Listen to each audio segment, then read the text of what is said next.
Então, boa noite a todos. Eu sou Alessandra Vasconcelos e estaremos juntos nessa live promovida pela Una Receita, também pelo Piovesan Advogados, que é parceiro jurídico da Una Receita. Essa live tem como objetivo aprofundar os esclarecimentos da RAV 8X sobre os 28,86%. Junto conosco está o diretor jurídico da Una Receita, Dr. Cláudio Lima, e o Dr. Carlos Porto, diretor de convênios. Também conosco está o fundador e sócio-dirigente da Piovesan Advogados, Dr. Marcos Piovesan, e a doutora Silvia Milagres, sócia da Piovesan Advogados. A Piovesan Advogados é um dos escritórios de maior relevância na defesa dos direitos dos analistas tributários da Receita Federal do Brasil e tem mais de 174 milhões em créditos gerados para os clientes. Eu vou passar a palavra para o Dr. Cláudio Lima e, em seguida, ele vai passar a palavra para o Dr. Carlos Porto. Dr. Cláudio. Boa noite a todos e a todas. Como já houve a apresentação, meu nome é Cláudio Lima, sou diretor jurídico da Una Receita e o motivo dessa live principal é falar sobre a ação dos reflexos, uma tese nova que trata dos reflexos da RAV 8 vezes sobre os 28,86. Eu não vou entrar agora na questão própria da ação, porque o doutor Marcos vai esclarecer melhor essa questão. Se houver alguma dúvida lá, a gente toca nesse assunto, mas, em princípio, a minha ideia é só fazer uma apresentação agora da Una Receita. O Carlos vai fazer um breve resumo aí também, uma parte nossa da Una Receita, que são os convênios, né? Para o pessoal conhecer um pouquinho melhor, para quem ainda não conhece, ainda não é associado, né? Então, vamos lá. A Una Receita surgiu da extinta Unastem, né? Lá atrás ela era uma associação aqui do estado do Rio de Janeiro, né? No período, e nós assumimos a associação e a transformamos numa associação nacional, buscando oferecer convênios, serviços, todo um rol de vantagens, de serviços que pudessem ajudar, auxiliar o analista tributário. Inicialmente, nosso principal foco foi o plano de saúde, né? Nós temos hoje um plano de saúde, que é o Unimed na Receita, ele tem abrangência nacional e atende colegas desde o Chuí até o norte do país, passando pelo centro-oeste. Nós temos colegas em quase todos os estados do país, né? E, posteriormente, nós agregamos uma série de convênios, que o Carlos Oliveira, que é o nosso secretário-geral, e que também cuida dos convênios da gente, foi fechando ao longo do tempo. Então, hoje nós temos uma gama de convênios que ele vai poder explicar melhor. E, recentemente, né, este ano, nós fechamos essa parceria com a Piovesan Advogados para atender os colegas em princípio, nas execuções das ações que os colegas têm direito, né? E então surgiu o doutor Marcos Piovesan e o seu escritório nos apresentou essa tese dos reflexos da RAV 8 vezes sobre os 28,86 e a gente fechou essa parceria, um contrato onde nós temos 3 opções. Vou falar rapidamente sobre essa questão para passar já para o Carlos. Você, colega, que quer se associar, vai se associar, e você tem 2 opções. Você pode optar por um percentual de honorários de 10%, e havendo sucumbência, havendo um risco, todo mundo conhece, sabe que uma ação ela pode ter êxito ou não, e na hipótese dela não ter êxito, você tem a possibilidade da cobrança de honorários comerciais pela AGU. né? Então, você pode optar por essa primeira questão, essa primeira opção, que são 10%, ou que é o grande inovador dessa parceria. Você pode optar por um percentual de 15%, né, de honorários, e neste caso, você não, em caso de insucesso, em caso de perda da ação, né, que a gente não acredita que vai ter nenhuma, né, essa sucumbência não será paga pelo associado, tá bom? Então, assim, para não prolongar muito e a gente entrar mais diretamente no motivo principal dessa live, que é essa ação, eu vou passar a palavra ao Carlos Oliveira para que ele dê uma resumida aí, fale sobre os nossos convênios. Bom, boa noite a todos e a todas, né? Boa noite, doutor Marcos, doutora Silvia, Alessandra, Cláudio. A minha fala vai ser bem breve, porque eu estou aqui mais para me apresentar, né, como diretor da UniReceita, né, secretário-geral, e a minha pasta ela é responsável pelos convênios, que é um dos benefícios que o associado da UniReceita tem. Hoje a gente tem um clube de benefícios, que é muito mais do que convênios fechados da associação com empresas especificamente, é um clube de benefícios que você, no site da UniReceita, você entra e faz o seu primeiro acesso, faz o cadastro nesse clube de benefícios, são vários benefícios em universidades, cursos, serviços, produtos, é uma gama enorme, de empresas renomadas com bons índices de desconto. Se você tiver paciência de procurar, porque é muita coisa, né? Você vai ter acesso a vários benefícios, tá? E, assim, não vou me alongar, porque o interesse de todos aqui, e o chat, já estou vendo aí, já está bombando com um monte de perguntas. Vamos passar aí a palavra para os nossos advogados, para eles explicarem essa tese da Harvard 8 vezes sobre os 28,86%. Obrigado, gente.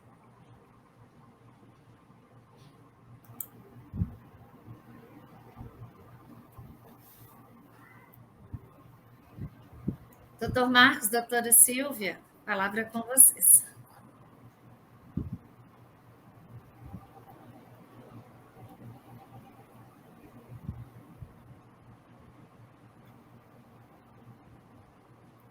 O som não está saindo. Desculpa, estava sem o áudio. Meu nome é Marcos Piovesan, sou aqui o sócio fundador e CEO aqui da Piovesan Advogados, com sede na cidade de Belo Horizonte, Minas Gerais.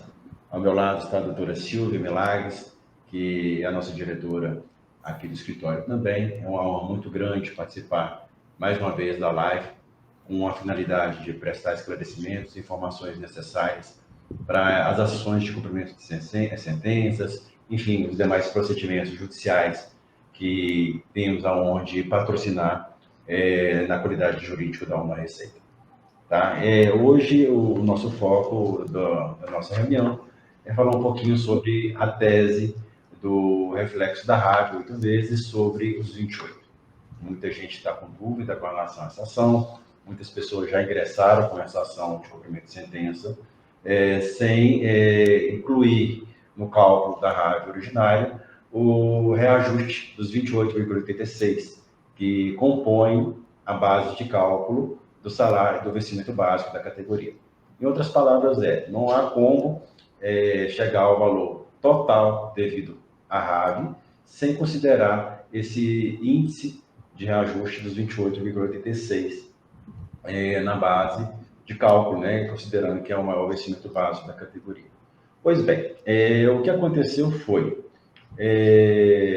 a ação de cumprimento de sentença da RAV, que é a ação coletiva da RAV, ela tramitou aí durante quase 2 décadas, né, visando aí o conhecimento do direito à categoria, a percepção dessa diferença da RAV que não foi paga, tendo em vista que ela, de forma administrativa, foi paga através de um subteto que foi julgado ilegal. Tá? Com essa ação coletiva que transitou em julgado, restou-se, então, reconhecido o direito da categoria em buscar essa diferença da RAV 8X que não foi paga no seu tempo e modo. Tá? No título judicial que foi gerado na ação coletiva, ela é muito clara, né, devido ali a essa diferença da raiva 8x, que, como eu disse há pouco, é composta aí pelo cálculo do vencimento básico mais reajuste salarial, para então conseguirmos calcular a RAV. Por uma questão de estratégia, certamente, a maioria dos descobrimentos de sentenças que foram ajuizados fizeram um cálculo cru, vamos dizer assim, não considerando esse índice. Tá? Essa diferença dos 28,36 reflete, sem sombra de dúvida, um percentual, um valor expressivo que pode chegar quase que a totalidade do valor devido na ação originária da RAV. Tá? Vai depender muito ali da ficha funcional do servidor e do tempo que ele exerceu a função naquele período compreendido pelo título judicial, que vai de janeiro de 96 a junho de 99. Então, uma vez verificado isso, o escritório entendeu por bem ingressar com a tese e defender essa tese, lembrando que é um procedimento judicial que será apreciado por vários magistrados pelo país afora, que irá analisar essa tese. Nós não estamos pedindo nada além do que o título judicial propôs. Estamos, na verdade, pedindo o que está dentro do título judicial, que é o pagamento da RAV. Na verdade, ele transitou em julgado dessa forma. Isso, tá? A gente não está pedindo nada do que está ali. Porque aqui, alguns estão fazendo uma confusão que uma coisa é a tramitação da fase de conhecimento, onde se reconheceu o direito à RAV. Uma vez tramitada essa primeira fase judicial, entra-se a segunda fase, que é a fase de cumprimento de sentença, a execução. Nessa fase é que realmente discutida essas questões de parâmetro de cálculo. Não é discutido na fase de conhecimento. Tá? É na fase de cumprimento de sentença que essas discussões do que realmente engloba o cálculo da RAV é debatida. Tá? Para quem ingressou com a ação da RAV 8x sem cobrar esse reajuste dos 28,16, pode ingressar com essa ação, né, dos reflexos da RAV sobre 28, seria praticamente uma complementar, tá? Utilizando o mesmo título judicial da ação coletiva, tá? Não é nenhuma outra ação de conhecimento. Lembrando, quem poderia ter acesso a ingressar com essa ação dos reflexos da RAV 8x sobre os 28,16? Todos aqueles que ingressaram com a ação e não fizeram acordos com a União na ação da RAV para diminuir o tempo de tramitação da ação, podem ingressar com a ação. Quem fez o acordo não pode, e quem deu sequência à ação até o final, pode ingressar com essa ação dos 28,16. Isso porque quem fez o acordo, aceitando os termos com deságio de 30%, aquelas questões todas que acho que a categoria já conhece, um acordo de optação completa, integral, a toda a discussão relacionada à RAV 8x. Isso, houve uma renúncia. Houve uma renúncia expressa. Tá? Inclusive, aqueles que ingressarem com a ação dos 28,16 não podem fazer o acordo lá, porque vão prejudicar o objeto da ação dos 28,16, os reflexos da RAV 8x sobre os 28,86. Tá? A princípio, né, resumindo de forma geral, é isso. Tá? Estou vendo que tem algumas perguntas aqui. Quem fez um acordo, que eu respondi agora há pouco, não pode. A gente verifica mesmo uma questão de óbice, seguir com o cumprimento de sentença, né, pleiteando o reajuste imediato a 12,28 para esses casos de pessoas que fizeram o acordo, justamente por causa da renúncia da habitação total. Antes de ingressar com a ação judicial, a gente faz ali uma varredura, tá, no procedimento. Quem ingressou com a ação, porque tem muita gente que ainda não entrou com a ação da RAV 8x originária, vamos dizer assim. Então, ou seja, para quem não tem a ação originária ajuizada, nós já ingressamos com a ação dela, incluindo o reajuste. tá? E nesse aspecto, nós já temos 2 precedentes favoráveis, entendendo pela procedência. Nós temos isso no Tribunal Regional Federal da 4ª Região e da 5ª Região, tá? Já temos precedentes nesse sentido. No que tange a ação propriamente dita da RAV 8X, esse reflexo, as primeiras decisões estão começando a surgir, né, com relação de forma favorável. Alguns magistrados têm tido algumas dificuldades para entender, mas nada que seja impossível, tá? Já tem magistrado conseguindo compreender o que nós estamos pedindo, está perfeitamente compreendida pelo título judicial. E é importante também ressaltar que até mesmo a Contadoria Judicial já apurou também, já emitiu parecer nesse sentido favorável também à inclusão dos 28,86%. Estamos percebendo isso principalmente no estado de São Paulo, tá? Como a gente tem algumas ações distribuídas pelo país, fizemos ali um clube de ensaio para entender qual é o entendimento de cada região. A região de São Paulo já começou a sinalizar de forma bem positiva com relação a isso, tá? Mas as demais ações dos demais estados também estão aguardando os resultados para a gente poder avaliar qual é o procedimento mais adequado. Mas é uma ação que nós entendemos super pertinente, acreditamos de forma muito firme na procedência dessa ação, tendo em vista que é algo assegurado pelo próprio STJ, no RESP, com a repercussão, né, repetitiva, né, de controvérsia, já decidiu e já reconheceu de forma clara que o índice de 28,86 incorpora, né, integra integralmente a RAV 8X.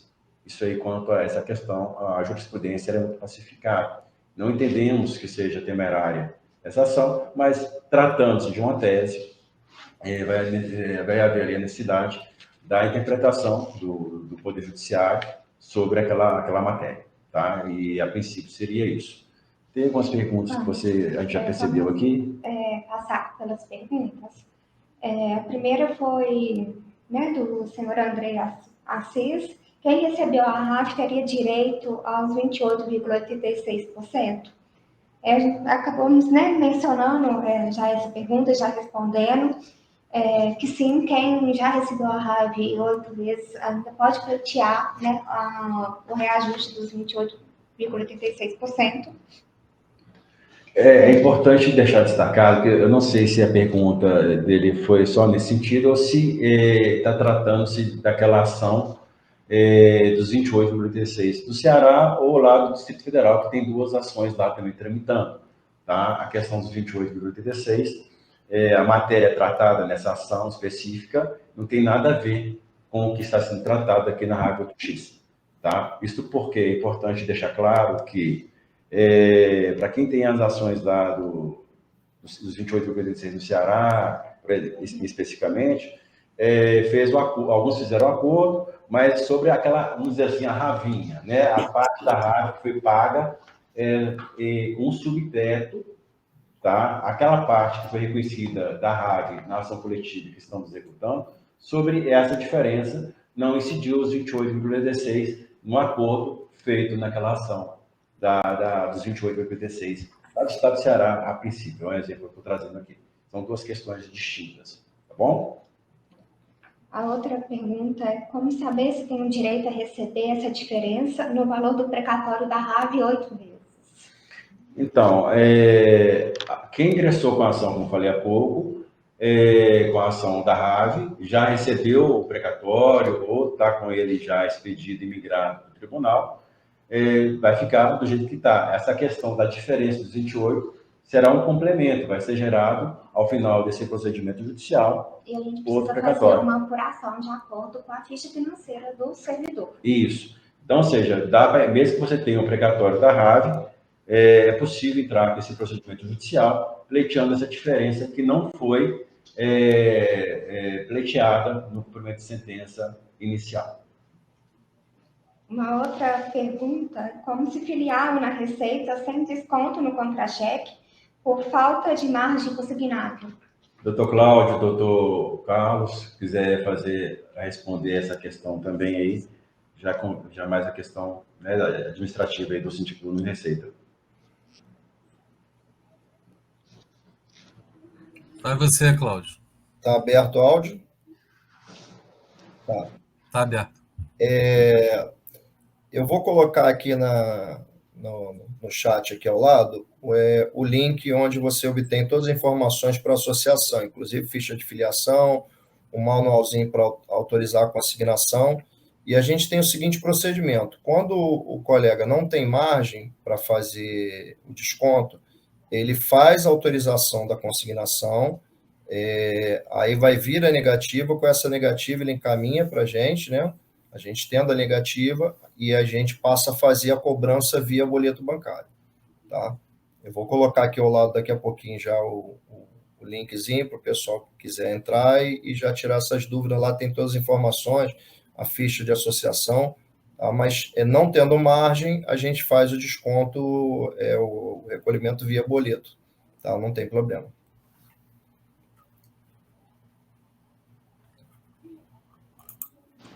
Pois bem, eu estou vendo que tem várias perguntas aqui, eu estou com receio de passar alguma aqui, mas a gente vai tentando responder na medida que a gente vai conseguindo detectar aqui.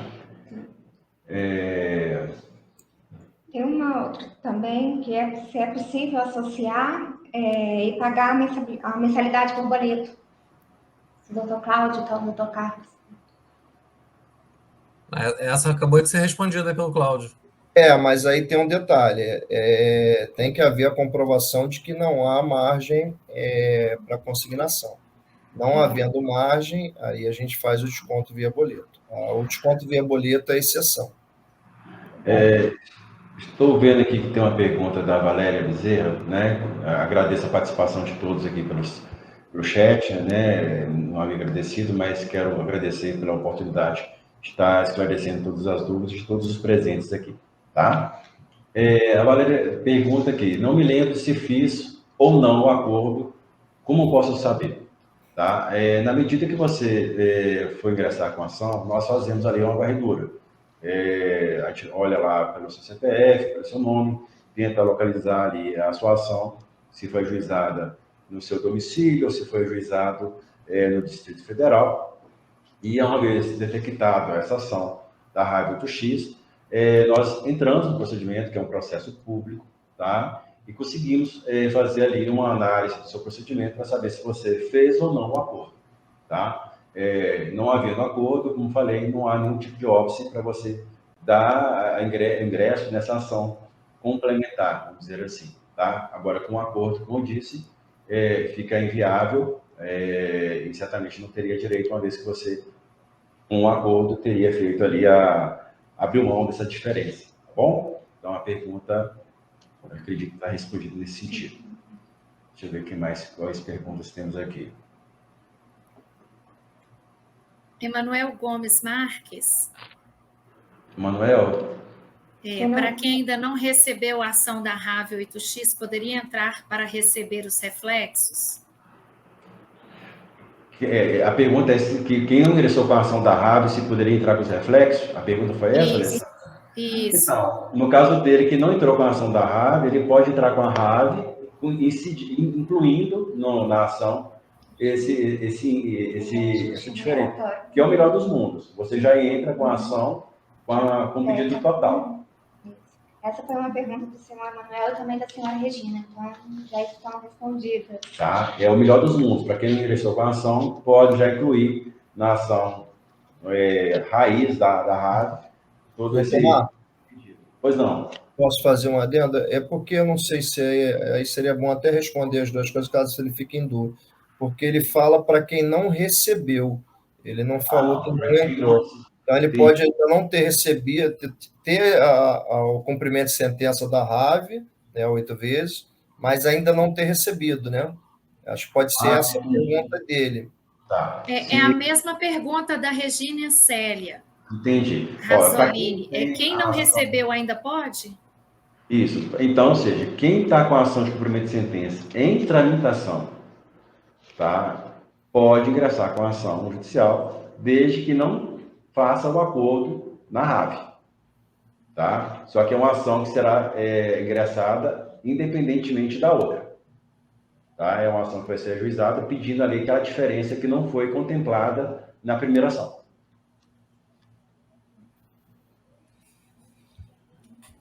E e também tem que ressaltar que, embora não tenha recebido, não pode ter sido fechado o acordo, tá?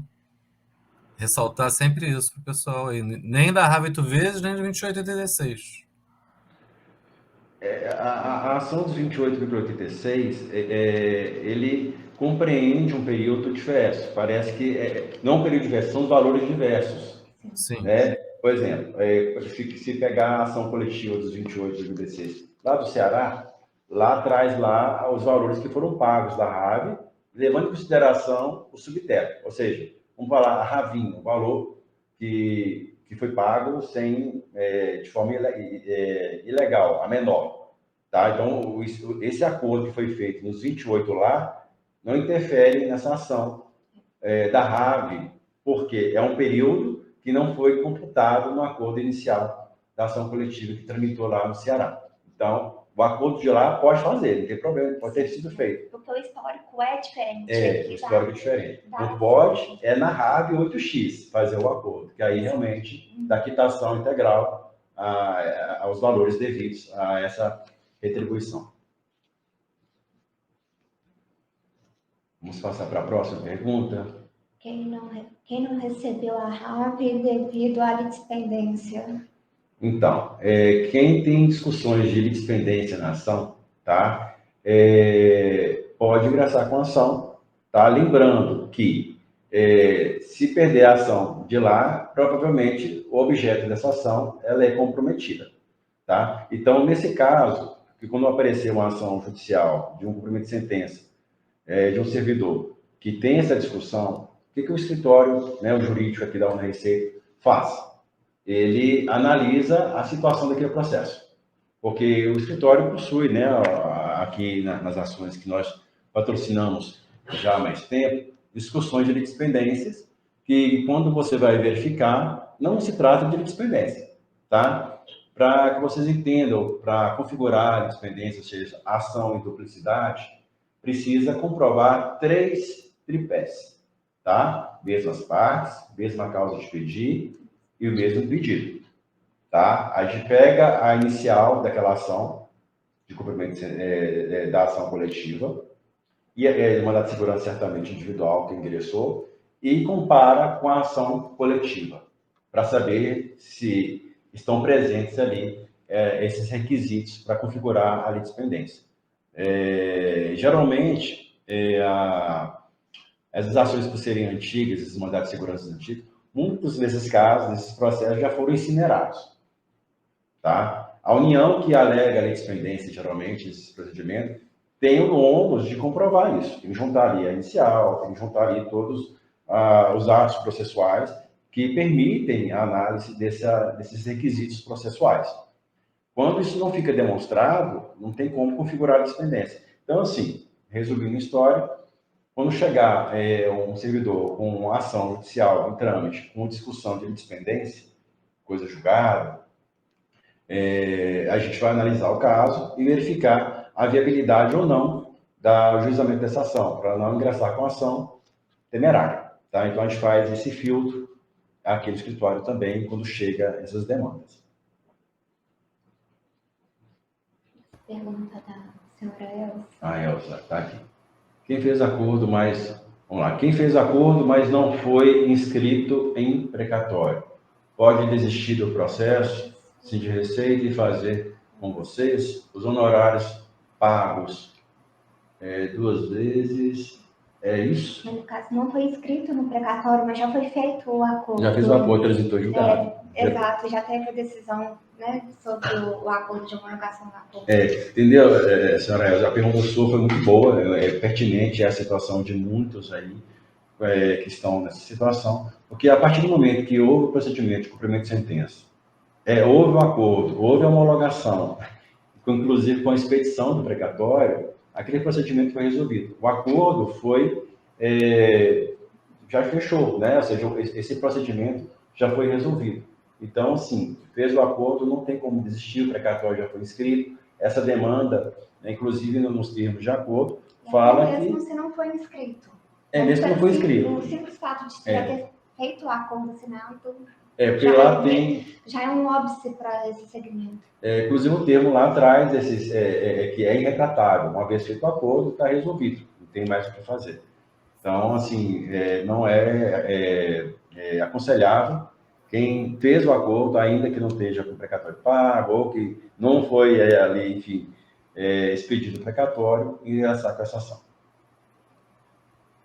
A Maria do Carmo Coelho pergunta: pode-se negar a assinar o acordo e o vosso escritório continuar o processo já começado? Então, gente, é assim, tem que lembrar que o processo judicial, o titular, ele pode mudar o advogado desde que ele não se sinta confortável. Ele é o titular do direito, tá? Ele pode assinar o contrato, certamente. O colega que trabalhou no processo, até aquela fase processual, que trabalhou, certamente ele tem ali honorários a ser recebidos, né? Tendo em vista a prestação de serviço.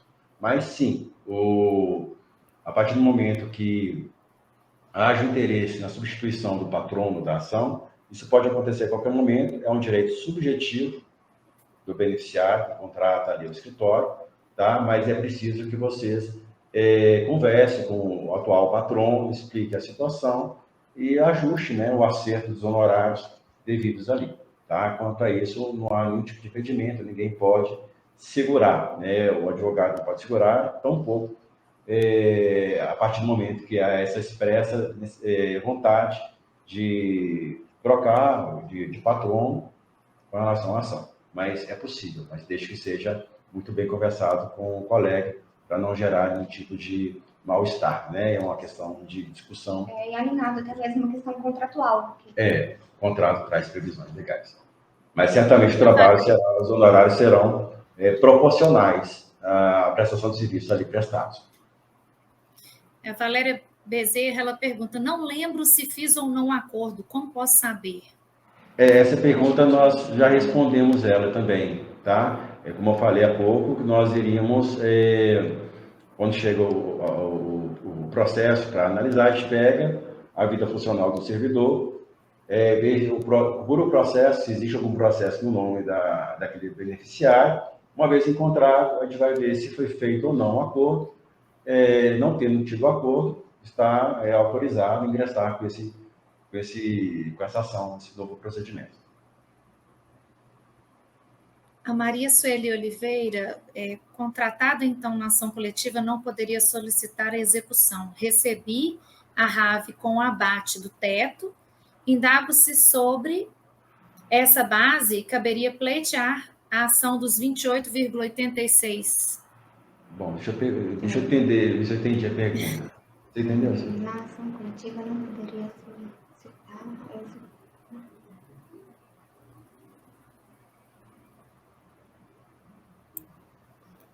Doutor Marcos. Oi. Esse início aí não é contratado, né? Continuando. É porque ela iniciou a pergunta lá em cima. Minha ação RAV 8 vezes em grupos de 10 integrantes perdeu na primeira e segunda instância, assim como o prazo de rescisória. Então, ação coletiva, ou seja, entendo que não teria direito. Só que depois ela fala que ela recebeu com abate-teto, aí eu não consegui entender. Eu também não estou conseguindo entender exatamente a pergunta, porque depois eu responder uma situação. Se a gente puder entrar em contato para a gente poder entender esse contexto até, para a gente poder verificar a ação e a gente poder reportar. Então, Maria Sueli, assim, se você quiser fazer contato, né, com o escritório, a gente pode analisar seu caso para que a gente possa lhe dar aqui um diagnóstico, porque eu, a princípio, não estou conseguindo entender a dimensão realmente da pergunta, para que eu possa te responder a contento. É perigoso te responder aqui e, na verdade, responder uma situação e, na verdade, você esteja perguntando outra. Mas, com acesso aos seus procedimentos judiciais, a gente consegue te dar um diagnóstico mais preciso. Maria Sueli, no site da Una Receita, você tem o telefone e o WhatsApp do jurídico.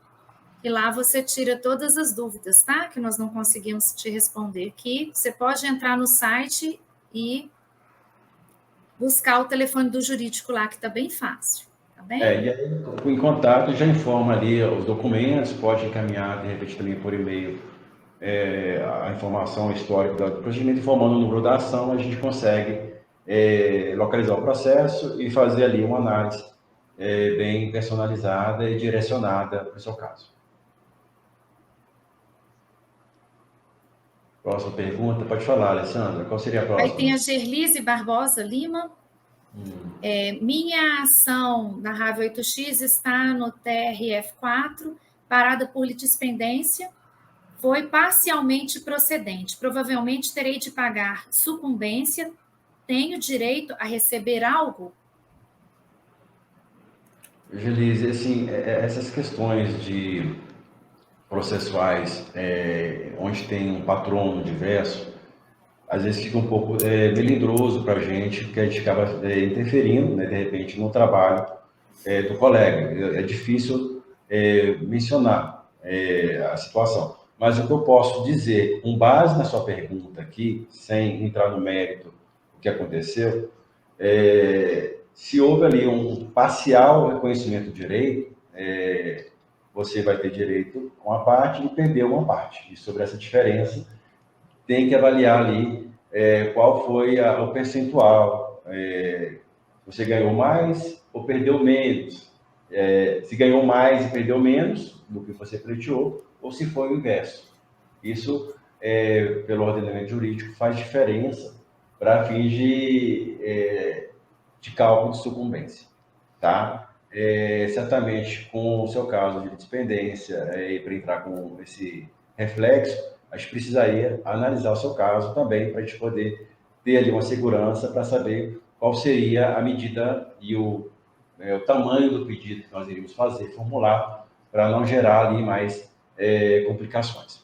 Até porque também isso demanda, né, os cálculos, a liquidação mesmo. Então, a gente tem que apurar também, de acordo até com a ficha financeira, o que foi pleiteado na sua ação da RAV 8 vezes, para a gente conseguir ter uma dimensão da ação do cumprimento para fins de recebimento do reajuste. E temos que ver também se já transitou julgado, que pé que está isso, o que foi decidido e se tornou definitivo ou não, se cabe rescisória ou não. Então, assim, realmente precisamos pegar o procedimento para termos ali um parecer mais concreto e te responder a contento. Ok. Júlia Maria Rodrigues. E a respeito da sucumbência, o Sind Receita mencionou alguma coisa assim, a respeito do valor de sucumbência, que é alto. Tomás, só fazer um adendo antes, rapidinho. Em relação à pergunta anterior a essa que houve, eu coloquei os contatos ali, WhatsApp, telefone, e-mail do jurídico da Una Receita, bem como a página do jurídico, caso os colegas queiram acessar, já está lá no chat, tá? Perfeito. Obrigado, doutor Cláudio, pela ponderação aí. Está sempre à disposição pelos canais aí, que realmente para tentar esclarecer e prestar os maiores esclarecimentos possíveis pelos canais que estão à disposição de todos aí. Bom, essa questão da sucumbência, ela está prevista lá no artigo 85, parágrafo 3º do Código de Processo Civil, tá? Todo aquele que eventualmente faz um pedido e eventualmente sai vencido daquela ação, é condenado ao pagamento dessa verba sucumbencial. A depender do valor da ação, esse cálculo, né, é um percentual com base no que você pleiteou naquela ação, tá? Por isso que hoje a Una Receita traz para os associados esse benefício da garantia de sucumbência. É algo inédito para a categoria, tá? Justamente para aqueles que têm receio dessas discussões.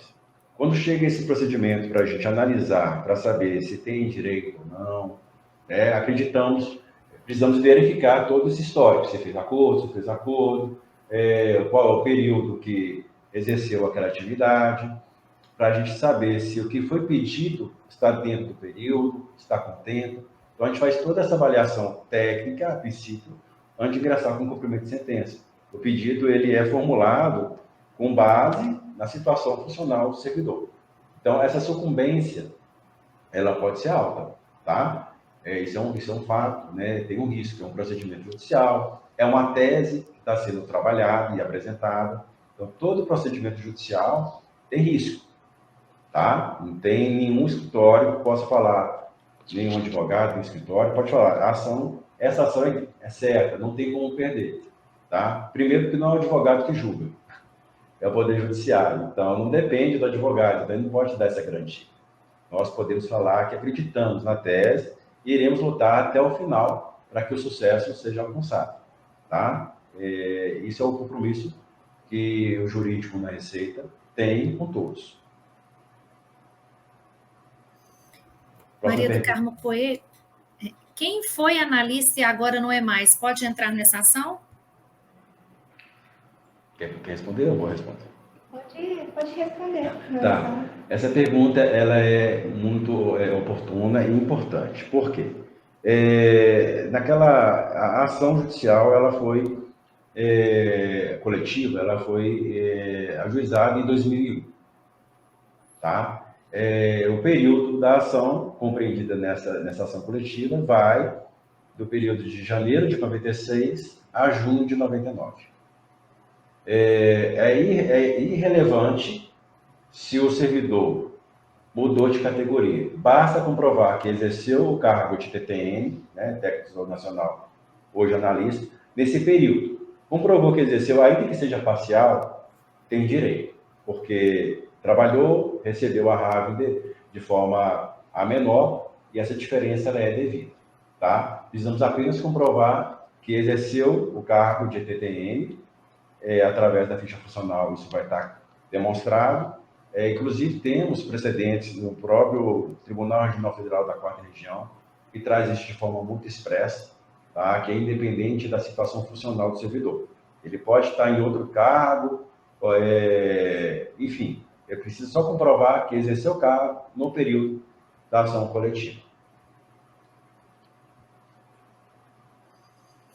Eu recebi, o Valdo Silva está perguntando, tá? Eu recebi a ação na RAV 8X no grupo de 10 pessoas QMS. Na ação coletiva, fiz acordo de apenas um mês que ficou fora do MS. Esse acordo que compreende apenas um mês pode comprometer a nova ação? Veja bem, são duas situações aí presentes. Primeira é o mandado de segurança individual, onde teve sucesso na ação, e esse mandado de segurança não compreendeu todo o período. Então, ele ingressou com o cumprimento de sentença da RAV, pleiteando apenas aquele período que não foi contemplado no mandado de segurança individual. Nessa ação, né, que ele entrou pedindo a diferença que não foi compreendido na primeira ação, ele fez o acordo. Então, não tem direito, porque o acordo ele dá quitação integral a toda a diferença que eventualmente não foi pleiteada.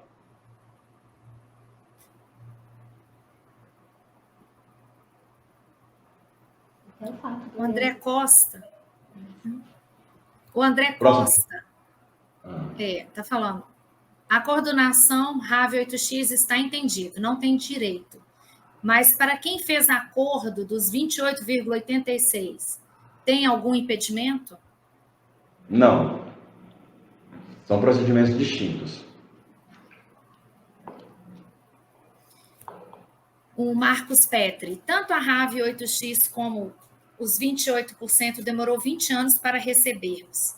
Nessa nova ação, será que ganharíamos antes de 20 anos? Então, boa pergunta. Gostaria de ter essa resposta de pronto. Mas acredito que não, porque nós estamos falando da fase de cumprimento de sentença, é execução. Né? A ação da RAV de conhecimento realmente tramitou durante 2 décadas para conhecer direito, para depois chegar nessa fase de cumprimento de sentença. Tá? Mas litigar contra a União é um verdadeiro vale-tudo.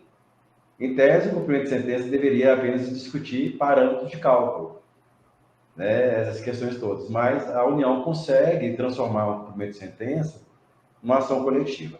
Discute-se lá a natureza do título judicial, se é filiado, se não é filiado, enfim, tem uma todos... verdadeira ação de conhecimento. Eles conseguem realmente tumultuar um procedimento judicial de cumprimento de sentença. E isso pode subir para os tribunais. Você entra no primeiro grau de jurisdição, quem perder recorre, vai para o tribunal, Quem não ficar satisfeito, tenta levar isso para o STJ. Não ficou satisfeito, se tiver matéria, vai para o STF. E aí depende, né, de vários fatores. Realmente não tem como eu conseguir te falar um tempo provável, tá? Com relação a essas ações aí. Tá. A Maria do Carmo Coelho pergunta: pensionistas podem entrar? Sim, podem entrar. Sucessores, veja bem, o título judicial, ele foi reconhecido para a categoria, tá? O servidor público está lá, ele comprova a situação. Por exemplo, ele faleceu e entrou a pensionista. Ela vai pedir em causa própria. Ela é a beneficiária. Pode acontecer dela pleitear a parte do servidor que faleceu e a parte dela, tá? É possível. E assim como os sucessores, tanto do servidor quanto do pensionista, desde que comprove que, seja o servidor, seja o pensionista, receberam a RAV nesse período de janeiro de 96 a junho de 99. Tá? Então, essa questão aí é muito tranquila. O pensionista é beneficiário e seus sucessores também, seja do servidor, seja do pensionista. Ela também pergunta: quando o ex-analista entrou sozinho? A pergunta, eu não entendi qual seria a dimensão. Quando o ex-analista entrou sozinho com relação ao cumprimento de sentença ou mandado de segurança, realmente quem foi que perguntou? Foi a mesma, Maria do Carmo Coelho Azeredo. Então, você entendeu? Teria que entrar em contato com a senhora Maria para gente. Pois a pergunta realmente ficou um pouco vaga. Eu realmente não consigo responder, porque eu realmente não entendi a dimensão da pergunta. Maria do Carmo, você pode entrar em contato, né, com o jurídico da Una Receita, e já vou falar do comentário aqui da Gerlise Barbosa. Ela agradece e fala que vai enviar um e-mail para o jurídico da Una Receita. Parabéns pelas pontuações levantadas. Agradecemos pela participação de todos, afinal de contas, né? Então, está sendo muito enriquecedor a participação, muitas perguntas pertinentes, e com certeza que vão ajudar muito aí na tomada de decisão. Ela completou a pergunta dela. É assim: quando o ex-analista entrou sozinho no processo da RAV 8X? Lá embaixo, a última pergunta, ela completou. Também em casos de incumprimento de sentença. Então, assim, deixa eu entender aqui, Maria do Carmo. A sua pergunta seria: quando você entrou de forma individual com cumprimento de sentença, pleiteando a RAV 8X. Tá, eu entendi com relação a isso, não tem problema. Se você entrou de forma individual, você só não pode ter feito acordo nessa ação de cumprimento de sentença. Tá? Se você não fez acordo nesse cumprimento de sentença, você está legitimada a cobrar essa diferença dessa tese que estamos aqui defendendo. A pergunta para os diretores da Una Receita: pensionistas podem se associar à Una Receita? Eu vi até que o colega abaixo, Bruno, respondeu para o André. Pode sim. Para ser associado a uma receita, você tem que ser analista tributário ativo, aposentado ou pensionista. Né? Essas são as 3 condições para ser associado. Então, pensionista pode ser associado, sim. Ok. Não temos mais perguntas? Tem mais alguma pergunta, mais alguma colocação que gostariam de fazer, de completar? Eu gostaria só, eu comentei lá que eu coloquei as informações, né? No link ali da página do jurídico, os colegas vão encontrar lá mais informações sobre essa ação do reflexo, né? Da RAV sobre os 28, e outras ações também que o escritório está patrocinando, tá bom? Então, qualquer dúvida, dá uma lida lá na página, faz contato pelos e-mails ou pelo telefone, tá bom?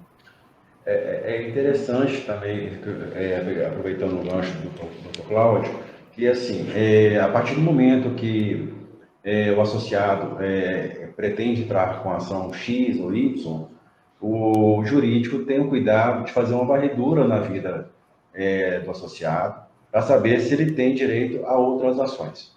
E na medida que vai se detectando essa situação, a gente comunica e informa para saber se tem interesse de ingressar ou não com aquela ação.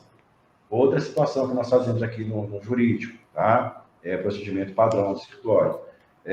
Nós fazemos 2 filtros para ingressar com a ação. Tá? Primeiro filtro, quando o cliente faz o contato, envia a documentação, para saber se tem ação ou se não tem ação.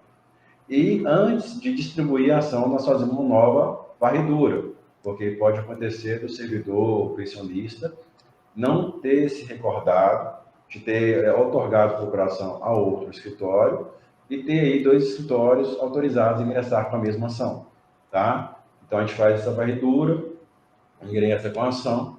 Então, é sempre bom, tá, que todos que ao avaliarem a situação do procedimento, fazer ali um exame de consciência para saber se fez ou não a procuração para algum escritório, para ter esse cuidado, né, de revogar, para não gerar ali ações de duplicidade, tá? Porque pode acontecer do Poder Judiciário entender onde de má-fé, algo no sentido, tá? Então, é sempre bom ter essa cautela ao outorgar a procuração ao escritório, mas a gente faz esse cuidado. Dentro do que está no nosso alcance, a gente consegue fazer a varredura, a gente tem esse compromisso, fazer 2 filtros.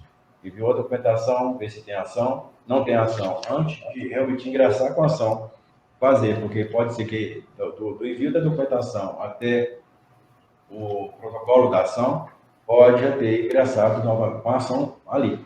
E aí geraria uma ação de duplicidade. Então, a gente tem esse cuidado, mas é sempre bom que todos tenham esse cuidado de fazer ali, rememorar se foi enviado ou não, porque às vezes as pessoas enviam procurações há muito tempo, tá? E acabam se esquecendo, né? E isso é muito comum acontecer, tá? Em casos de pensionistas e sucessores, não tem como eles saber, porque de repente foi o servidor ou foi o próprio pensionista que contratou e aí de repente contratou. Mas nesse caso aí é a situação mais fácil de resolver, porque uma vez o servidor ou o pensionista tendo otorgado procuração para outro escritório, e se durante a vida dele não ingressaram com essa ação, a procuração perde valor. Aí o sucessor, o pensionista, o que for, pode ingressar, contratar o escritório sem problema algum, que aí não teria ali duplicidade de procuração também. O Dr. Marcos tem uma pergunta aí no site sobre o prazo prescricional. O prazo prescricional. A gente vem alertando. André Assis. André Assis, né? Essa pergunta é importante. A gente tem informado que essa ação ela vai prescrever em novembro, tá? Por quê? Porque as pessoas têm, às vezes, o costume de deixar tudo para a última hora, tá? E aí pode gerar ali um gargalo, porque a gente vai ter um cuidado de fixar ali um prazo para receber de documentação, para a gente não ter um volume de documentos para ingressar e um tempo muito exíguo, né? Para evitar ali erros e equívocos na distribuição, tá? A gente tem informado que essa ação prescreve em novembro.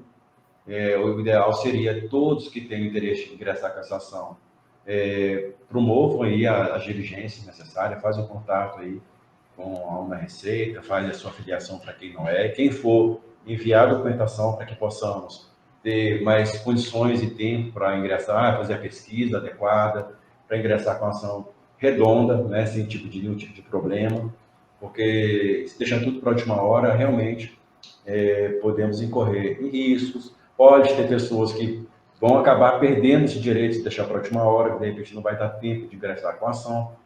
Então, assim, o ideal é que todos se mobilizem, né, o quanto antes, para não deixar para a última hora. Isso, porque nós estamos dentro, né, assim, a gente está chegando no limite mesmo, em decorrência da ação antipreclusiva. Mas isso se aplica aos servidores, né? Tem a questão também dos sucessores e herdeiros, que a gente ainda pode continuar, né, assim, pleiteando essa ação. É isso que a doutora Silvia colocou, é importante, mas se aplica mais para sucessores de servidores ou pensionistas falecidos que são titulares do crédito, tá? Para esse pessoal, os sucessores não há prescrição. vamos dizer assim, eles têm ali um certo privilégio em função da legislação e jurisprudência nesse sentido. O problema é o servidor ou pensionista titular que vivo e o direito prescreve com eles vivos, tá? Mesmo que a ação prescreva, o sucessor pode ingressar posteriormente com essa ação, tá? Mas é só uma questão mais pontual que foi apresentado aqui, né, colocar, que é relevante para alguns, tá bom? Uhum. A Harvard X está prescrevendo. Essa ação dos 28,86 também prescreve junto com ela? A tese dos reflexos da Harvard 28 prescreve junto. Por que disso? O título judicial e a execução é o mesmo. Tá? Então, prescreveu um, prescreveu a outra. Ok. Mais alguma colocação? Nossas perguntas terminaram aqui. Mais alguma colocação?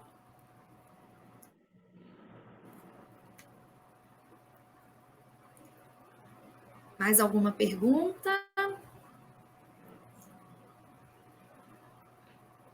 Gente, assim, ainda que as perguntas não venham, né, apreciosas algumas, eu quero colocar, assim, sempre o jurídico da Una Receita à disposição de todos para os esclarecimentos que se fizerem necessários. Estamos aqui para poder orientar, esclarecer no que precisarem, tá? Podem contar com a Una Receita, com relação a todo esse suporte, com relação a essas ações que estamos auxiliando e patrocinando em nome da Uma Receita, para que todos tenham acesso e não fiquem realmente no prejuízo.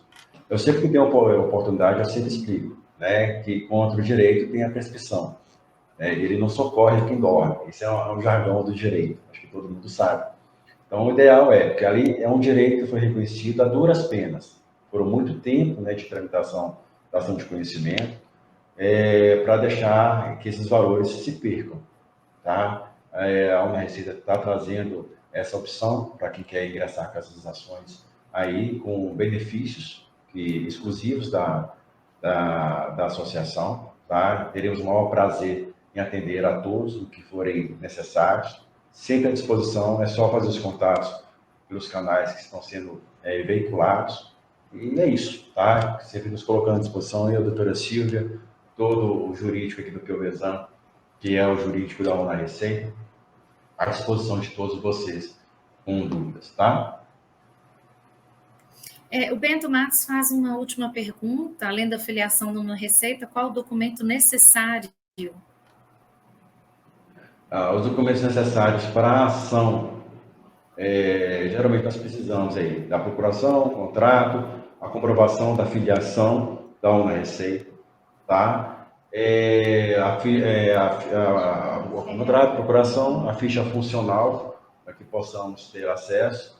Se tiver ação judicial já ingressada, declinar para a gente o número do procedimento para que possamos fazer ali uma análise daquele procedimento, para que possamos, então, entender a realidade do servidor. Uhum. Doutor, foi até respondido já pelo colega Bruno, né? Que a Lucimara dos Santos perguntou o valor da mensalidade da Una Receita, e já foi respondido. Sim. O Bruno está nos auxiliando bastante. Obrigado, Bruno. Coisa boa. Mais Bruno alguma... é meu filho. Bruno é meu filho. Está aparecendo o Bruno aí, mas sou eu que estou respondendo. Carlinhos. Porque o cadastro no YouTube é dele, cara. Então está aparecendo o Bruno. Está desvendada a capivara. Ai, Senhor.